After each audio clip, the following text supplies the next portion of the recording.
केंद्रातलं मोदी सरकार हे शेतकरी विरोधी आहे। ह्याच्या आधी देखील त्यांनी 3 कृषी कायदे आणले आणि देश पातळीवर शेतकऱ्यांनी आक्रोश व्यक्त केला। शेवटी सव्वा वर्षानंतर मोदी सरकारला त्यांचे ते शेतकरी विरोधी कायदे मागे घ्यावे लागले। आता आपण पाहिलं असेल की कांदा शेतकरी अडचणीत आहे।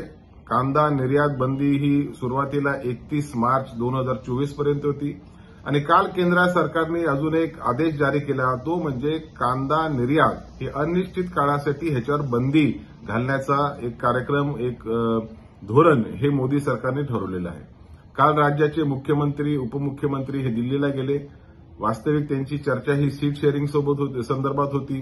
भारतीय जनता पार्टीच्या श्रेष्ठींना ते भेटले, परंतु महाराष्ट्रातला कांदा निर्यात शेतकरी याच्या व्यथा त्याच्या संदर्भात त्यांनी कुठली चर्चा केली नाही आणि म्हणूनच आम्ही म्हणतो की विद्यमान सरकार महाराष्ट्रातलं असेल किंवा देशातलं असेल हे शेतकरी विरोधी सरकार आहे।